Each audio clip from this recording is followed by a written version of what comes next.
Bienvenue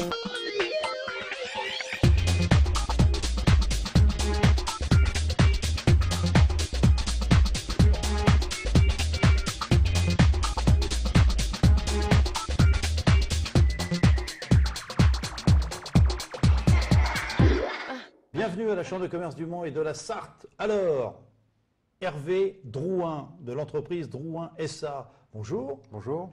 Je voudrais, avant de parler effectivement de l'entreprise, j'aimerais qu'on parle de votre parcours. Comment, en fin de compte, vous en êtes arrivé à reprendre cette responsabilité? Bien, pour vous parler de mon parcours, il faut que je vous parle du parcours de l'entreprise, justement. Bien sûr. Puisque c'est une entreprise familiale Oui. qui a été créée par mon arrière-grand-père, Théodore, en 1905. Puis, mon arrière-grand-père avait deux fils, dont Raphaël, mon grand-père, qui lui a vraiment développé l'entreprise, surtout après-guerre, à partir de 1945, où il a développé la fabrication d'emballages fruits et légumes. Puis, à partir des années 60, il a développé une autre activité, qui est la fabrication du contreplaqué. D'accord. Donc, mon grand-père avait 3 enfants, deux filles et un garçon, dont mon père. Mon père, après sa sœur aînée, a pris la succession de l'entreprise. Et aujourd'hui, c'est la 4e génération, puisque avec mon cousin Xavier Hardy, nous assurons la direction de l'entreprise. Très bien. Alors, votre rôle dans l'entreprise, c'est quoi exactement? Alors moi, je m'occupe à la fois des achats de matières premières, mais également de la vente et puis de la direction générale de l'entreprise. Alors l'achat, c'est quand même le côté passionnant parce que, en fin de compte, on dit toujours que c'est à l'achat qu'on fait le bénéfice. Oui, c'est effectivement un poste très important. D'une part, effectivement, pour dépenser, je dirais, le moins possible, mais ce n'est pas vraiment ça, c'est dépenser au plus juste. Et puis la qualité. Voilà, et la qualité. Hein, je pense que c'est votre rôle. C'est notre rôle. On a besoin, effectivement, alors il s'agit d'achat de bois hein, principalement, donc on a besoin d'avoir une qualité optimum pour pouvoir forcément satisfaire nos clients, mais aussi avoir des rentabilités, des rendements et de la productivité qui nous permettent forcément d'être au meilleur au niveau de nos ventes et au niveau concurrentiel. Alors, les bois, justement, vous les achetez, ça vient d'où les provenances? Alors, nous achetons essentiellement du peuplier. Pourquoi? Parce que le peuplier se déroule. Alors, peut-être qu'on connaît le sciage, mais on connaît un petit peu moins bien le déroulage.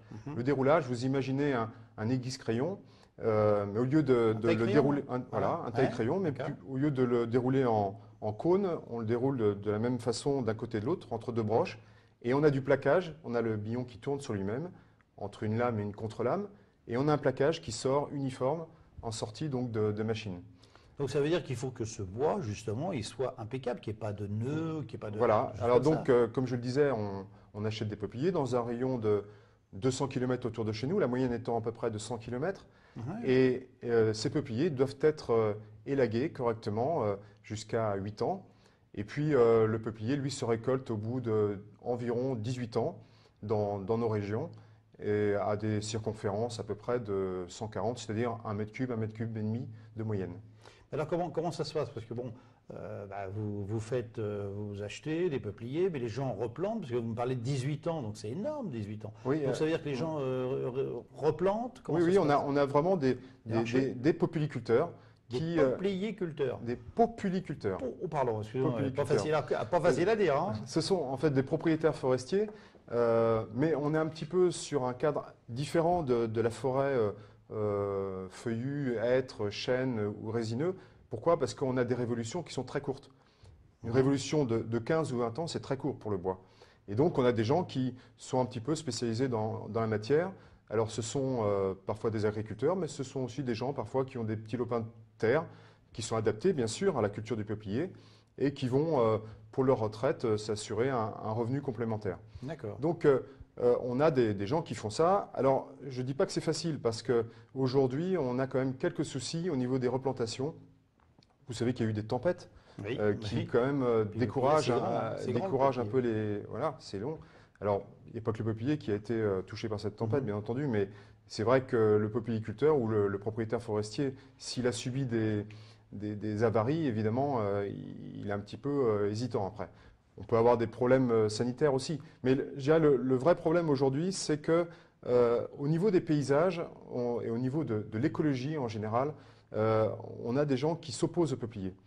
Parce que c'est de la culture. Enfin, c'est à la fois de la culture, à la fois de la forêt. mais on plante, si vous voulez, en rang, à 7 par 7 à peu près. Et donc, dans le paysage, il y a des gens qui disent, bah oui, mais bon, c'est pas très joli, on préfère une forêt naturelle. Vous voyez ce que je veux dire? Donc, ils nous empêchent, dans un certain nombre d'endroits, de replanter du peuplier. C'est le cas dans la vallée de la Loire, et c'est le cas dans certaines communes du Maine-et-Loire, pardon, qui rentrent dans un système, ce qu'on appelle des ZPPAUP, où ce sont des zones de protection de patrimoine et de paysage, et qui désignent à un moment donné le fait que vous ne pouvez plus replanter de bois dans la commune ou sur certaines parcelles de la commune. Et donc ça, c'est très très embêtant pour notre avenir, parce que l'avenir justement de notre métier, c'est la ressource. Et on sait ô combien la ressource, la matière première est importante, surtout de nos jours. Elle sera de plus en plus importante dans les années à venir. On le voit avec la crise du pétrole aujourd'hui. Mais le bois est un élément majeur de la ressource en France. En plus, c'est une matière première renouvelable. Donc, je pense qu'on peut l'utiliser, je dirais, forcément avec raison, à condition qu'on replante derrière. Mais ce que je regrette, c'est qu'il y ait des gens au niveau des administrations, au niveau des mairies, qui nous empêchent de replanter du bois, alors que l'avenir, pour nous, il est essentiel au niveau de notre approvisionnement de matières premières. Alors ces gens-là, en fin de compte, les contestataires, là, comme vous me dites, je suppose qu'ils n'utilisent jamais de contreplaqué, ils ne savent peut-être pas que c'est fait avec du peuplier. Ben, ils ne le savent pas toujours. En fait, si vous voulez, je crois qu'on essaie de faire de la pédagogie auprès de ces gens-là, parce qu'il y a des gens qui prennent des décisions comme ça pour le collectif et qui ne connaissent pas en fait les retombées de ces décisions. Il y a effectivement les produits qu'on utilise, hein, on parle du contreplaqué, nous on fait des emballages aussi à base de contreplaqué pour des conteneurs maritimes, des caisses pliantes. On fait beaucoup d'usinage aussi, c'est-à-dire qu'à partir de nos panneaux, on a des centres à commande numérique, on a 5 dans l'entreprise, et on fait plein de découpes, des trous, des perçages, voilà, et avec ça, on fait par exemple beaucoup d'habillage de véhicules.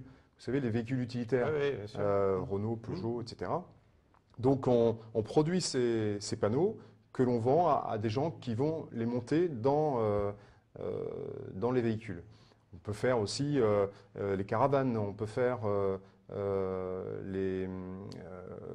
dans d'autres domaines, par exemple des tables de ping-pong. Enfin, on a des produits extrêmement vastes. Alors, moi, ça me fait réagir parce que, enfin, ce que vous me dites, aujourd'hui, on a tendance à dire faisons travailler l'environnement, faisons travailler auprès de chez soi, faisons travailler la France au niveau des produits. Et là, en fin de compte, on incite des entreprises comme vous à acheter beaucoup plus à l'étranger, à acheter dans d'autres pays, tout simplement, alors qu'on peut au contraire faire de la production.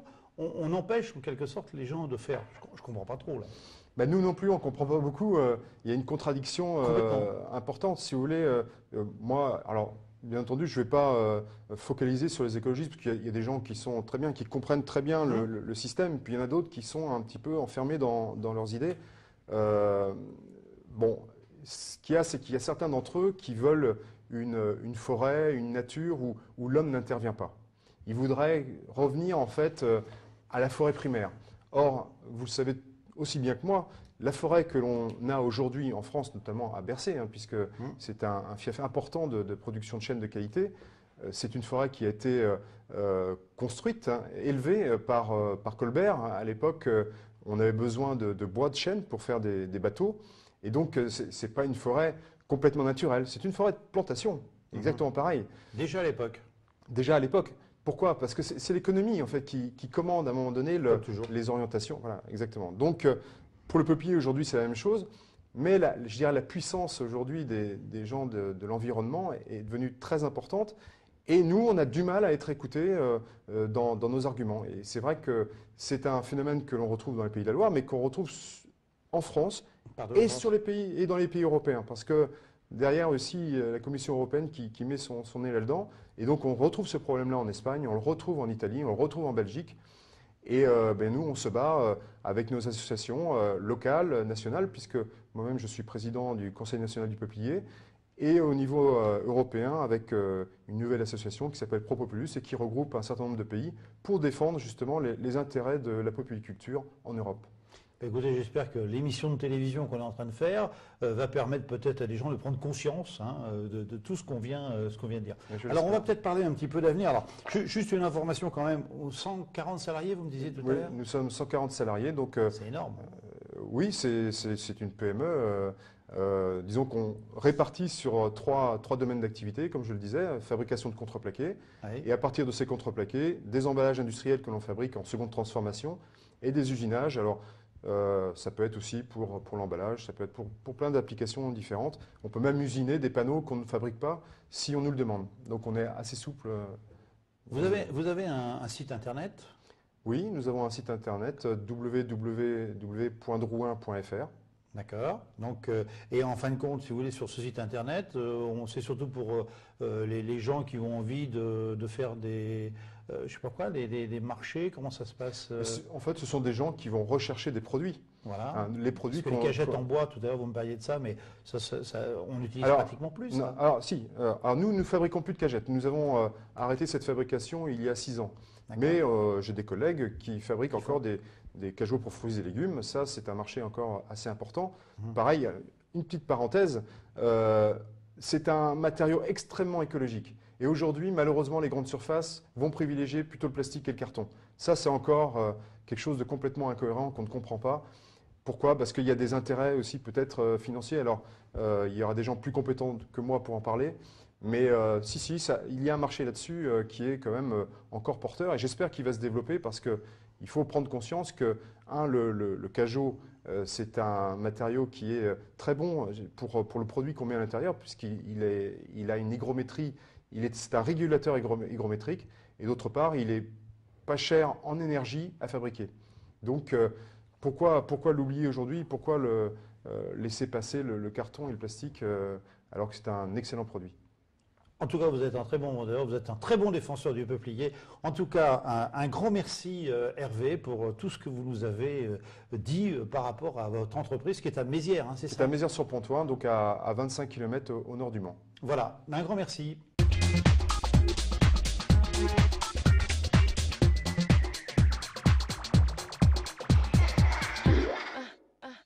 Cyril Noirim, bonjour.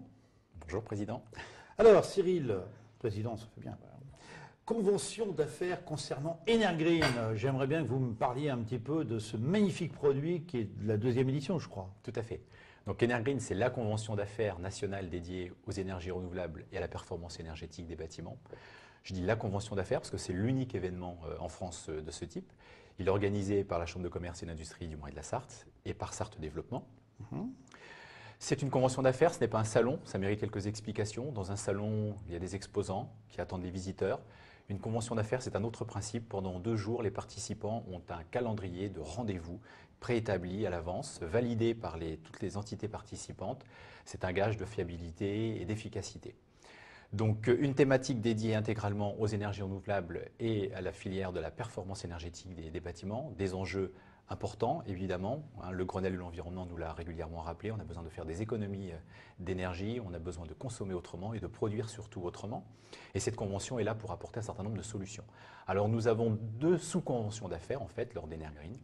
Une convention d'affaires industrie, où là, il est prévu et souhaitable que des entreprises de sous-traitance, si on en a beaucoup en Sarthe, puissent rencontrer des donneurs d'ordre de la filière des énergies renouvelables, afin de pouvoir accéder à de nouveaux marchés, pouvoir rencontrer de nouveaux clients, et surtout de pouvoir valoriser leur savoir-faire sur un secteur d'activité porteur et à développement important. Et puis il y a une 2e convention d'affaires qui est organisée aussi.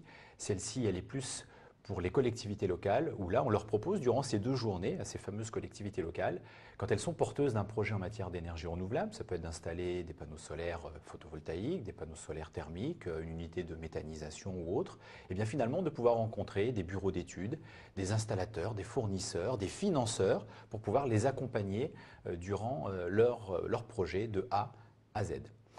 Alors, est-ce que le particulier a le droit de venir à ce salon qui est, je rappelle, le 11 et le 12 octobre Alors, c'est le 11 et le 12 octobre, au MM Arena. On met en valeur ce très beau bâtiment, ce nouveau stade, premier naming en France.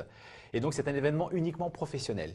Les particuliers ne sont pas, je dirais, admis, ça n'a rien de péjoratif, mais ne sont pas admis sur cet événement. C'est uniquement entre professionnels, les professionnels et collectivités territoriales. Enfin, moi, je me souviens du premier salon, je veux dire qu'il y a eu beaucoup de succès au niveau des entreprises. Alors, cette première édition, en effet, en 2010, a accueilli plus de 700 participants et durant 2 jours, ça a généré 3800 rendez-vous d'affaires. Et l'ensemble, 86% d'indice de satisfaction. Et c'est vrai que pour beaucoup d'entreprises, c'est l'occasion en 2 jours finalement de rencontrer un maximum de clients, un maximum de partenaires, alors qu'il faudrait quelquefois plusieurs semaines finalement sur la route à des commerciaux ou à des chargés d'affaires pour pouvoir rencontrer autant de nouvelles personnes. Voilà, écoutez, un grand merci Cyril. Une initiative effectivement de la Chambre de commerce et de Sarthe Développement. Et puis nous, écoutez, on se retrouve la semaine prochaine. Au revoir.